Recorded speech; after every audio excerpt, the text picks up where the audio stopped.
Sejam todos muito bem-vindos ao nosso podcast Academia da Graça. Estamos aqui com muita alegria, muita paz, começando mais um episódio, porque queremos, de fato, aprender e ter revelação da palavra de Deus, saber da graça de Deus, aprender vários assuntos que temos discutido, debatido, falado, perguntado aqui, em relação à palavra, em relação à obra, em relação ao ministério. E você que está aí se conectando conosco, seja muito bem-vindo. Você que ainda não é inscrito no canal, se inscreva no canal, curta, compartilhe, comente, faça um comentário aí. Esteja conosco até o final.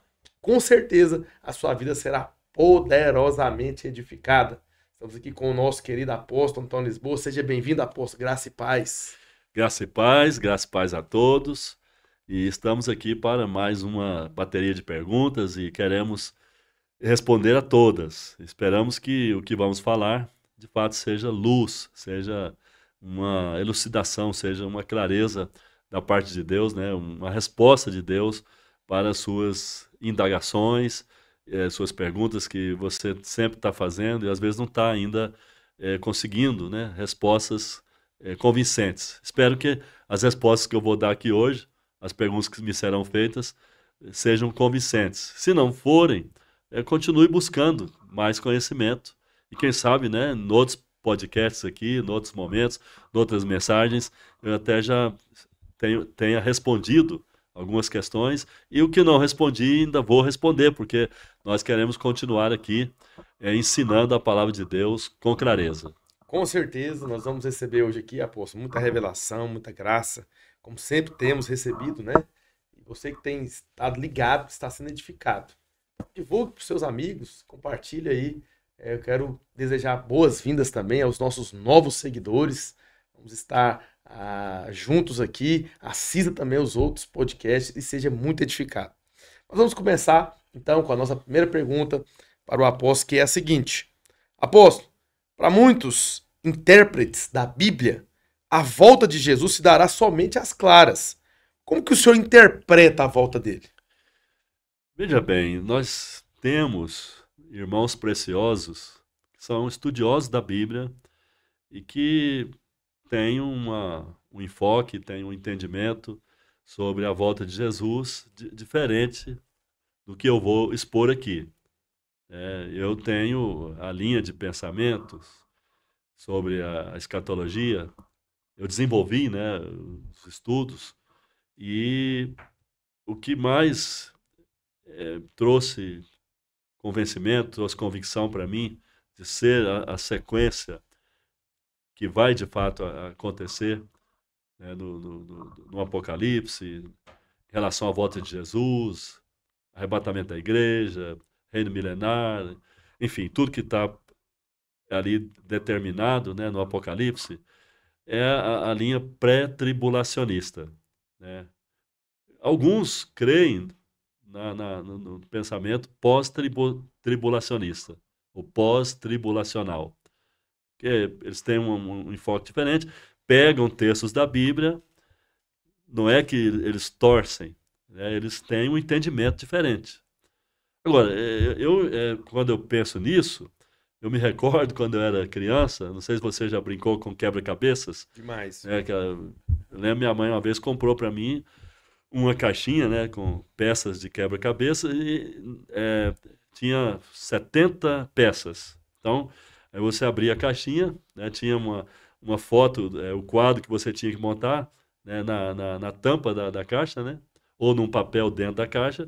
Aí você abria, pegava as peças ali, tudo embaralhadas, aí você começava a montar o quebra-cabeças. Quando tinha 50, 70 peças, era fácil. Agora, um dia chegou um quebra-cabeça com 700 peças. Não sei se você já pegou um desses. Já. Então, dava quase uma mesa toda ali. Você tinha que preencher, tinha que juntar as peças, né? Qual que era o segredo para você montar mais rápido? Não sei se você lembra. Você tinha que montar a moldura, o quadro ao redor, né? Fechar os quatro cantos, né? Unir as peças ali, fechando a moldura nos quatro cantos. Depois você ia Preenchendo o meio. preenchendo as peças ali até terminar. Só que o que acontecia? Às vezes, tinha duas, três partes que eram muito parecidas. Você ficava ali colocando uma peça, encaixava, você pensava que estava certo, não era, voltava outra, né? E aquilo era um quebra-cabeças, né? Até que você conseguia montar tudo. Então, Exatamente. a escatologia, na Bíblia, ela não vem como um quadro já pronto, né? Já total, que você olha ali e já entende tudo. Você tem que ajuntar as peças. Não é isso? Sim. Tem que ajuntar as peças. E aí alguns ajuntam peças e criam a convicção, não, a igreja vai passar a grande tribulação. Jesus vai voltar num só momento, às claras, no fim da grande tribulação. Então não teremos dois momentos, né? Ele não vai vir primeiro em secreto nas nuvens, arrebatar seu povo e passar um tempo, né, com seu povo nos ares, e depois ele desce aqui no fim do período da tribulação, né? Outros dizem, não, Jesus vai vir em duas etapas, né? Então, o que acontece? Eu já juntei as peças sob os dois pontos de vista, né? Do ponto de vista da pós-tribulação, ou seja, que a igreja vai passar a tribulação. Jesus vem, então, no final da tribulação, a igreja passa a tribulação, aí vem a ressurreição dos crentes, aí vem Cristo com a igreja, e aí ele vem para reinar e tal. E o pensamento pré-tribulacionista, né? Que é o que eu adotei, ele encaixa as peças, e eu entendi que essas peças se encaixaram e o quadro ficou mais nítido, ficou mais claro para mim, né? Já tem o quê? Tem mais de 40 anos que eu venho estudando, né, nessa perspectiva. Já estudei todas elas, e então é o que me trouxe mais clareza, tá? Não estou dizendo que eu sou dono da verdade, tá? E é certo que eu precisaria, né, de muito tempo, precisaria de pelo menos aqui 10 horas para poder expor todo esse quadro, mostrar todas as peças, encaixar uma na outra e mostrando por que encaixou e tal. Não dá para fazer isso, a gente vai estar resumindo aqui algumas coisas, tá? Então, assim, não é meu propósito criar debate, não é meu propósito ir por aí confrontando os que são pós-tribulacionistas, tá? Tem pastores sérios que são pós-tribulacionistas, pessoas de Deus. Nós vamos ter que esperar, de fato, né, para confirmar tudo de maneira assim categórica e sem qualquer dúvida, né? Mas o fato é que eu vou continuar com essa linha, né? Então,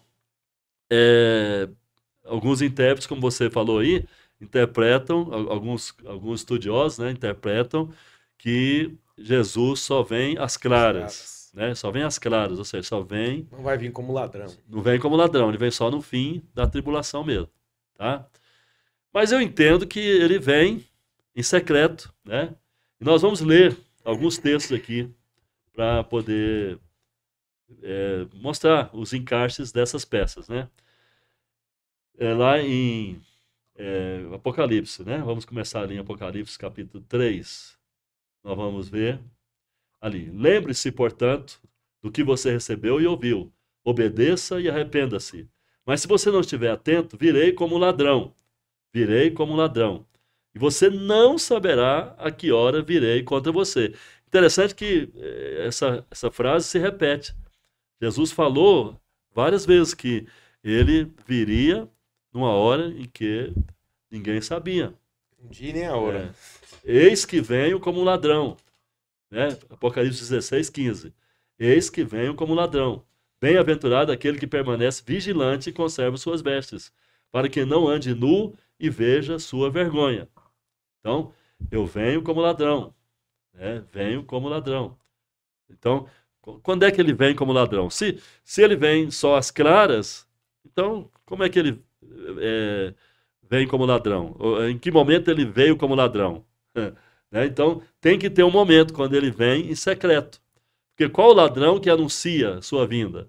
Qual o ladrão que vem às claras? É certo que tem ladrões agressivos hoje em dia, né? Que vem armado, vem às claras. Mas não é o caso do Senhor, né? Ele vai vir em secreto. E, portanto, ele fala, Assim como o relâmpago sai do Oriente e ilumina o Ocidente, assim também será a vinda do Filho do Homem. Então, esse momento em secreto vai ser assim como um relâmpago, né? Ele vai aparecer, né, nos ares. Nesse momento ninguém vai, o mundo não vai ver, ninguém vai filmar pelo celular, não vai ter nada às claras. Será em secreto. Então é o momento que ele vai arrebatar a igreja. Paulo fala em 1 Tessalonicenses 4,17. No momento, no abrir e fechar de olhos, ao ressoar da última trombeta, né, os mortos ressuscitarão e nós que ficarmos seremos arrebatados. A palavra arrebatado, no original em grego, harpazo, significa raptados. Arrebatados, raptados. Quer dizer, vai ser exatamente como aparece naquele filme. Não sei se você já assistiu um filme que mostra o arrebatamento, o avião despenca, né? O piloto é arrebatado, fica só a roupa dele lá, o avião cai, os carros batem na rua. Já viu esse filme já? Sim, demais. Então, será desse jeito, na verdade, né? Os cristãos serão arrebatados, serão raptados, tirados da terra rapidamente, no abrir e fechar de olhos, né? Os que estiverem vivos serão levantados, serão arrebatados, né? Na verdade, os que estiverem mortos serão ressuscitados. Os que estiverem vivos serão dessa maneira, como no filme, arrebatados, sumirão da terra, né?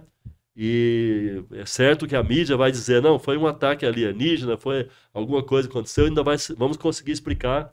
Alguma câmera deve ter filmado isso. Mas só que as câmeras não vão conseguir filmar, né, o sumiço. Talvez até a roupa caindo possa ser que, né, vai ser até algo assim impressionante se isso acontecer, né? Não está escrito na Bíblia.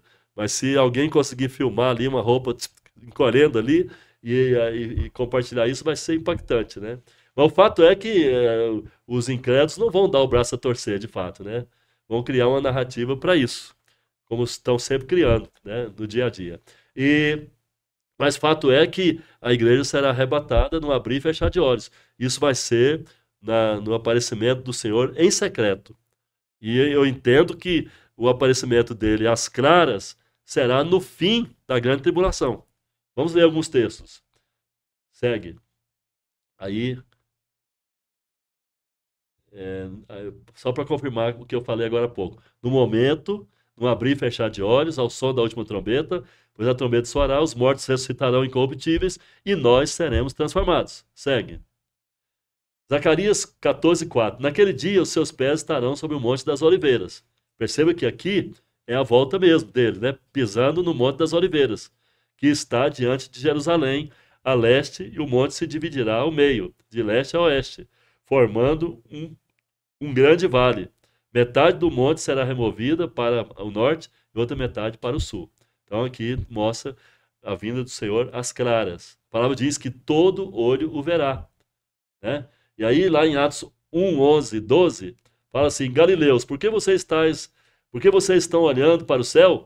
Esse mesmo Jesus que dentre vós foi elevado, que dentre vocês foi elevado ao céu, voltará da mesma forma como viram subir. Então os discípulos voltaram a Jerusalém a partir do monte chamado das Oliveiras, que está perto de Jerusalém, a um sábado. Então, a palavra mostra aí que Jesus vai voltar à terra, do modo que subiu. Então, essa volta dele à terra, do modo que subiu, será às claras no fim da grande tribulação. No Monte das Oliveiras. No Monte das Oliveiras, né? E aí em Apocalipse 19, 11 a 21, descreve: vi o céu aberto e diante de mim um cavalo branco, cujo cavaleiro se chama Fiel e Verdadeiro. Ele julga e guerreia com justiça. Seus olhos são como chamas de fogo, e em sua cabeça há muitas coroas, e um nome que só ele conhece e que está escrito nele. Só ele conhece o que está escrito nele. Está vestido com um manto tingido de sangue, e o seu nome é a Palavra de Deus, o Verbo de Deus. Os exércitos do céu o seguiam. Olha só como é que será a volta do Senhor, né? Ele vem em glória, montado num cavalo branco. Vai ser uma visão espetacular, né? Uma visão assim, realmente única, né? Sublime. Né? Algo assim que jamais os homens viram, né? o Senhor vindo num cavalo branco, cheio de glória, os exércitos do céu o seguindo, montados em cavalos brancos também, vestidos em linho fino, branco e puro, e da boca dele sai uma espada afiada com a qual ferirá as nações. Ele as governará com cetro de ferro. Ele pisa o lagar do vinho do furor da ira do Deus Todo-Poderoso. Né? Em seu manto, em sua corte, está escrito o seu nome. Este nome, Rei dos Reis e Senhor dos Senhores. Vi um anjo que estava em pé no sol, que clamava em alta voz, e todas as aves que voavam pelo meio do céu, venham, reúnam-se para o grande banquete de Deus, para comer a carne de reis, generais e poderosos, de cavalos de seus cavaleiros, carne de todos, livres, escravos, pequenos e grandes. Então vi a besta, os reis da terra e seus exércitos reunidos para guerrear contra aquele que está montado num cavalo e contra seu exército. Mas a besta foi presa, e com ela o falso profeta que havia realizado sinais milagrosos em nome dela. Com esses sinais, ele havia enganado os que receberam a marca da besta e adoraram a imagem dela. Os dois foram lançados vivos no lago de fogo, que arde com enxofre. Os demais foram mortos com a espada que saía da boca daquele que está montado no cavalo, e todas as aves se fartaram com a carne deles. Perceba então, olha, Jesus vem, e acontece aquela guerra, né, do Armagedon, lá do Vale do Megido. O anticristo vai reunir, né, 200 milhões de soldados, né, Gog e Magog, né, e isso indica os exércitos da Rússia e da China e da Rússia, né, que vão ser mobilizados, e então haverá ali um levante, né, tentando resistir, haverá ali uma incursão, né, das nações capitaneadas pelo diabo, para resistir Jesus. Então já estará sabido, né, todos estarão sabendo que Jesus voltou, que Jesus está na Terra Santa, está lá em Jerusalém, e haverá então essa trama e um avanço, né, contra Jerusalém, vão cercar Jerusalém, mas Jesus, diz a Bíblia, com o sopro da sua boca, né, com a espada que sai da sua boca, ele vai destruir, né, todas essas nações ali, esses exércitos, e imagina ali aquela multidão incontável de anjos, aquelas hostes incontáveis de anjos, né, ali ao redor, com cavalos brancos, e aquelas pessoas pensando que poderão resistir o irresistível. Não tem como, né? E vão então serem destruídas. A palavra diz que o falso profeta e o anticristo e o falso profeta serão lançados no lago de fogo. Então ali é terminado esse período, vem o julgamento das nações, né, que não tiverem conspirado contra o Senhor, e se estabelece então o trono em Jerusalém, onde Jesus vai reinar junto com a igreja, e o Senhor vai então separar ali as ovelhas dos cabritos, né? As ovelhas dos cabritos. Então, algumas nações, aquelas que estiveram recebendo o evangelho do reino, pregado por Israel, pelos 144 mil judeus, elas estarão sendo aprovadas e entrando no reino, e aqueles que de alguma forma aceitaram, né, o anticristo, que aceitaram sua marca, eles serão rejeitados, e aí se estabelece o reino milenar de Cristo. Apóstolo, o senhor pode nos dar maiores explicações sobre o arrebatamento da igreja? Então, são muitos detalhes, né? Muitos detalhes. Por essa ótica, né, que eu estou falando aqui, essa forma que eu estou montando o quebra-cabeças, né? São muitos detalhes, né? Coisas que vão acontecer na terra e vão acontecer no céu. Na terra vai ser um alvoroço, né? Dá para imaginar um pouquinho como é que vai ser, né? Loucura. Alvoroço em todo lugar. Um será deixado, um será tomado, outro deixado. Dois estarão no campo, um será levado, um será tomado, outro deixado. Então, imagina, né? Duas pessoas trabalhando, conversando, de repente as roupas de um caem ali e o outro fica assim sem entender. O que aconteceu com ele, né? E ele foi arrebatado. Né? Um casal está lá na cama, né? Dormindo, ou quem sabe até fazendo sexo. De repente um parceiro some. Cadê ele? Só ficou a roupa, só ficou aqui. Se já tiver pelado, já vai completo, já vai logo de uma vez. Cadê? Sumiu, desapareceu, né?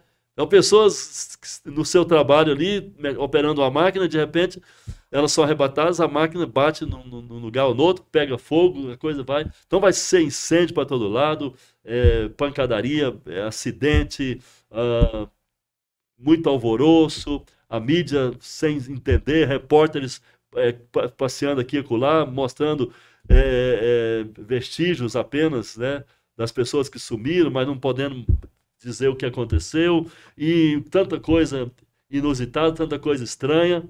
Alguns que conhecem a Bíblia, né, vão dizer, pois é, e os crentes falavam isso, assim, assim, que poderia acontecer, será que foi mesmo e tal? Aí vão colocar em dúvida, alguns vão dizer, não, alienígenas atacaram a Terra e levaram em naves espaciais muitos desses crentes para outros planetas e tal. Enfim, vai ser todo esse alvoroço, né?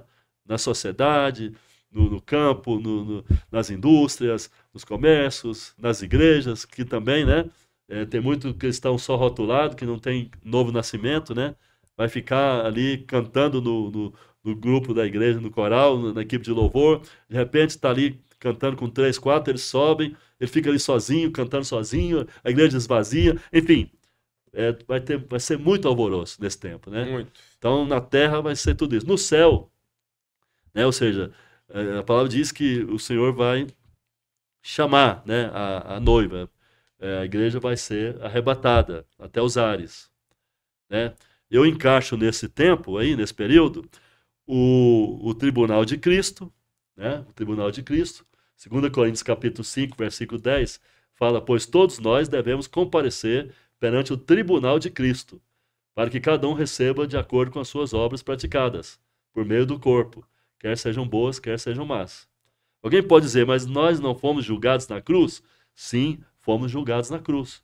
Aqui, esse tribunal, que é chamado Bema, no original, é o tribunal das recompensas. Porque Bema, no grego, significa o pódio onde os atletas recebiam as medalhas, né, nas Olimpíadas. Então, nós vamos estar no Bema de Cristo para receber recompensas. Essas recompensas, no meu modo de ver, elas serão dadas não por nossos merecimentos, mas pela nossa fé, pela maneira como nós expressamos a fé por meio do corpo. Muitas vezes nós temos uma fé correta, baseada na graça, baseada na nova aliança, e essa fé efetiva glorifica a Deus, né? E aí isso vai nos dar recompensa. Não porque nós merecemos, mas porque Cristo merece e Ele quer nos recompensar. Ele quer que entremos no seu reino recompensados por crer nele, por amar o Pai, por estar recebendo, né, a sua graça, ter crido na nova aliança, na sua morte expiatória, enfim. Ele quer nos recompensar, nos retribuir. As obras más, então, serão os nossos momentos de devaneio, de falta de confiança, e quando nós praticamos justiça própria, né, deixamos de exercer a justiça da cruz, de crer na obra perfeita de Jesus, né, passamos a crer no homem e tal. Tudo isso acontece com crentes. Então, mas apóstolo, se eu confessar, não é questão de confessar, é uma questão que você muitas vezes não leva nem conta. Você nem pensa que errou num ponto ou no outro. Por isso que é importante você estar sempre vigilante em relação ao que você deseja, o que você pensa, o que você ora, porque o cristão não será julgado, né, pelos seus pecados, mas será julgado pelas obras que manifestou em fé, com fé em Jesus, e pelas obras que deixou de manifestar, ou que manifestou de maneira carnal e não se redimiu por isso, né? Então, não se redimiu na graça, não se redimiu pelo sangue, no sentido de crer e de mudar a sua postura. Então, isso vai acontecer. E também, nesse momento, quando a igreja estiver nos ares, né, vai acontecer ali no final da grande tribulação, as bodas do Cordeiro, as bodas de Cristo com a igreja. Aleluia. Acontece ali o casamento, não temos muitos detalhes dessas bodas. A palavra diz que bem-aventurado é aquele que é chamado às bodas do Cordeiro, né? Será uma grande festa, será um grande movimento no céu, né? Anjos estarão louvando, cantando, adorando, 4 seres viventes, 24 anciãos, um movimento ali muito grande, né? De adoração, de louvor, e a igreja ali com Jesus, e Jesus com a igreja, numa intimidade, abraçando um por um, e depois trazendo a todos, né, como a sua noiva, já como a sua esposa adornada, para reinar com ele aqui na terra. Aleluias. Apóstolo, a igreja arrebatada, ela ficará nos ares com Jesus durante os 7 anos do reinado do anticristo nesse mundo? Então, eu encaixo esses dois momentos aí. Porque se não for aí, não tem outra forma de encaixar. É aí onde foi nessa perspectiva que eu passei a adotar a visão pré-tribulacionista. Porque na visão pós-tribulacionista não se encaixam esses dois momentos.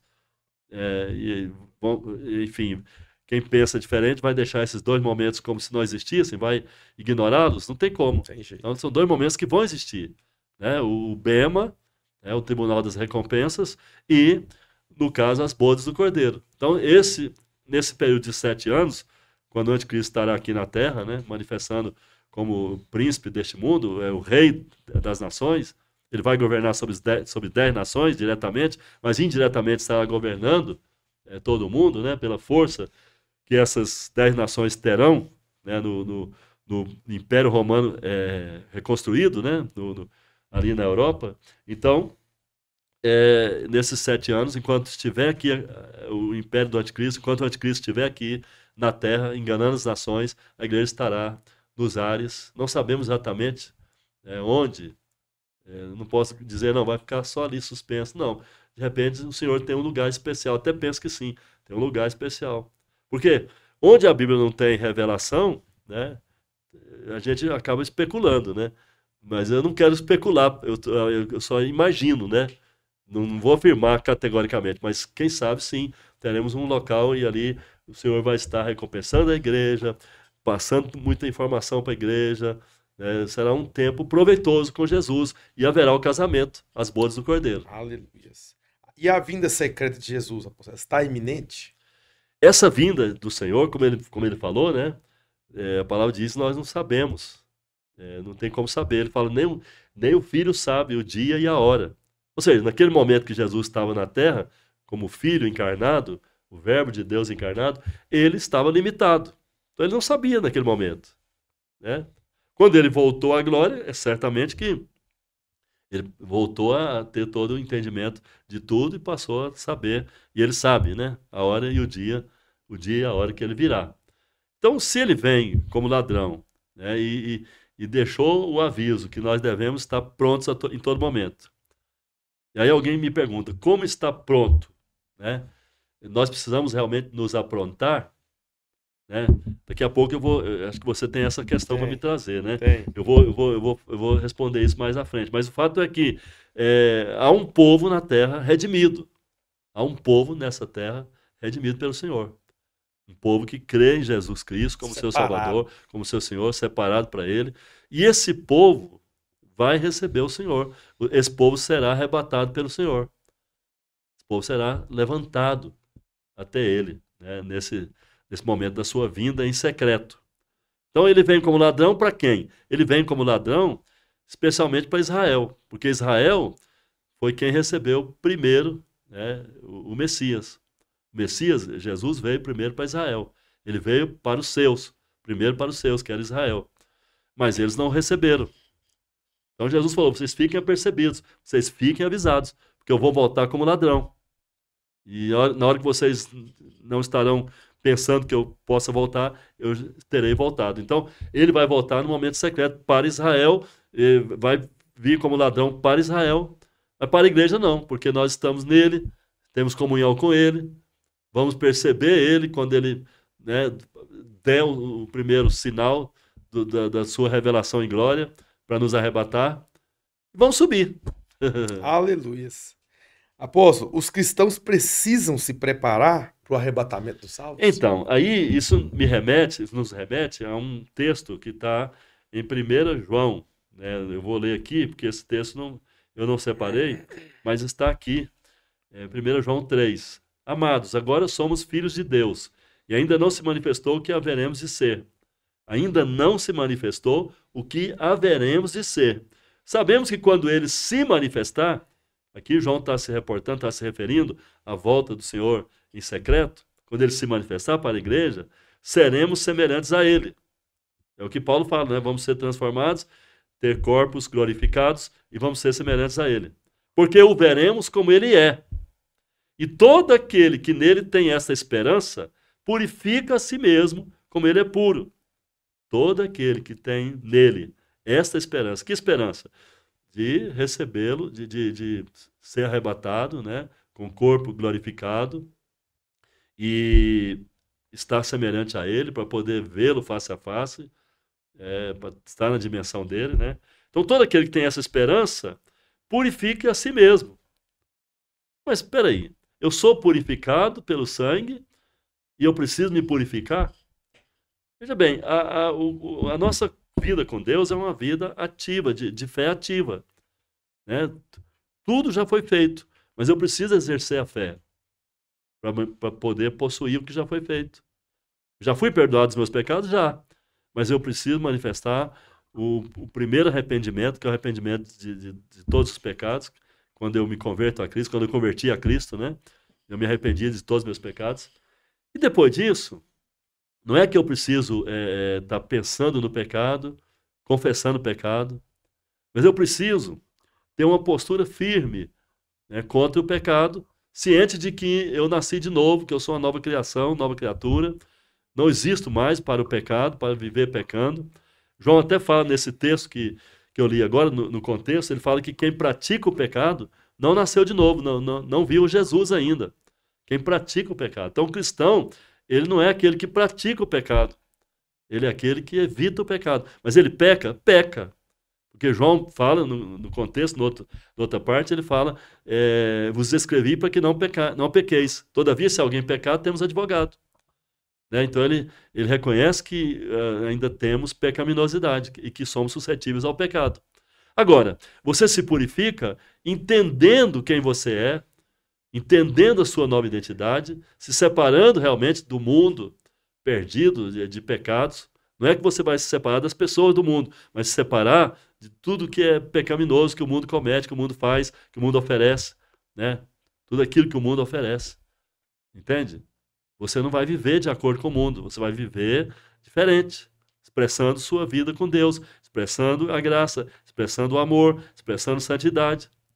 Não é uma santidade que você forja, que você mesmo produz. É uma santidade do próprio Espírito Santo. É uma santidade da palavra que você está refletindo, que você está pensando, meditando. Você tem a santidade que a palavra provoca em você. E você se purifica se você se der a isso. Agora, se você não se dá a isso, você não se purifica. Entende? Então, João fala, você tem que estar pensando. E se você pensa na volta do Senhor, e você tem um vislumbre, você tem um entendimento que você vai participar disso, então você fica todo momento atento. Espera aí, pode ser hoje, pode ser hoje, pode ser ainda hoje. Então, eu estou em comunhão, vou continuar em comunhão. Então, se purificar é estar em comunhão o tempo todo. Após Israel e a igreja vão se tornar um só povo durante o reinado milenar de Cristo? Então, é interessante essa pergunta, porque Israel, como eu falei aqui, né, recebeu o Messias, ou seja, Jesus veio como Messias para Israel, como rei, porque se Israel tivesse recebido Jesus lá no primeiro século, tivesse reconhecido ele como Messias, o reino dele teria começado lá. Israel seria, né, de fato, o reino, ali seria o reino de maneira plena, né, e seria visível para todos os povos, e o reino estaria estabelecido. Mas Israel não recebeu o Senhor, rejeitou o Senhor. Então, Israel perdeu, né, tudo aquilo que nós agora estamos recebendo, que recebemos pela cruz e que temos em Cristo. Né? Israel poderia ter tudo isso. Perdeu. Contudo, Deus fez uma aliança com Abraão, e essa é uma aliança que vai durar. Deus fez uma aliança com Israel que vai durar. A aliança que ele fez com a igreja, em Cristo, é superior. É uma aliança acima da velha aliança.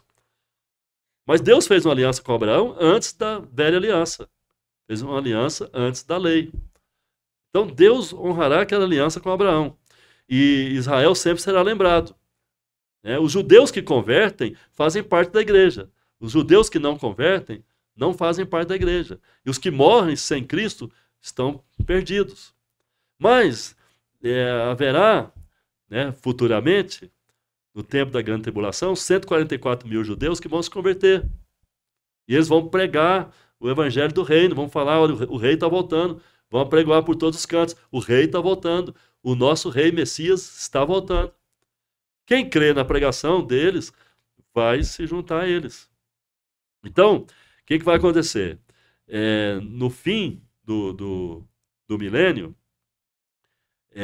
as nações que pereceram, as nações que rebelaram, né, contra Jesus, elas serão lançadas no inferno, serão lançadas no lago de fogo, depois de ressuscitados, aqueles que morreram, os que não morreram serão lançados no lago de fogo, e haverá nações na terra.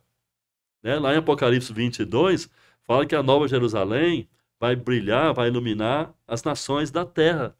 E as nações e os reis da terra irão à Nova Jerusalém, ou irão até ante a glória da Nova Jerusalém, para levar honras e glórias ao Cordeiro, ao Senhor. Então, essas nações estarão aqui na terra. Quem vai governar essas nações? São reis. Mas esses reis, no meu modo de ver, aqui já não é uma afirmação teológica, já é um ponto de vista meu mesmo, né? Que Israel vai comandar. Aqueles judeus que forem aprovados, né, no tempo do anticristo, que vão estar aqui, serão cristãos, mas eles não vão ser incorporados à igreja. Então eles vão, evidentemente, se multiplicar e vão estar na terra, e vão reinar. Então, Israel será uma nação eterna, vai estar aqui comandando as outras nações, inclusive comandando no sentido da adoração a Deus, do sacerdócio a Deus, porque já será um reino eterno, um tempo diferente, onde as nações vão ministrar a Deus, estarão indo prestar honras e glórias ao Cordeiro, estarão ali diante da glória da Nova Jerusalém. Então, é assim que eu vejo. Israel sempre existirá como um povo, uma nação, e a igreja como a Nova Jerusalém, a noiva do Cordeiro, a esposa do Cordeiro, que vai reinar sempre com ele. Aleluia, apóstolo. E para finalizar, que palavra que o senhor tem para dizer para os crentes que estão afastados da igreja nesses dias apocalípticos? Então, nós temos pessoas afastadas da igreja, né? São os chamados desigrejados, né? Que estão separados da igreja por uma bronca, por uma rejeição que levaram a sério, às vezes até por justiça própria, né? Muitos se afastam da igreja. Porque eu não concordo com pastor, não concordo com o dízimo, não concordo com isso, com aquilo. E aí a pessoa resolve se rebelar e afastar da igreja. Outros se afastam por motivos mesquinhos. Alguém não sorriu para mim, alguém não me visitou, não fez visita na minha casa, alguém me ignorou e tal. Aí vai afastar da igreja. Estão afastados da igreja. Outros afastam por pecado. Pecou, às vezes adulterou, às vezes fumou, bebeu, embriagou e afasta da igreja. Isso é ignorância. Isso é ignorância. Porque os nossos pecados estão perdoados. Então, Deus não leva em conta nossos pecados. A palavra diz que na nova aliança o Senhor não vai lembrar dos nossos pecados. Então, Jesus morreu por nossos pecados, limpou nossas vidas de todos os pecados. Ele veio para tirar nossos pecados. O Pai nos perdoou para sempre.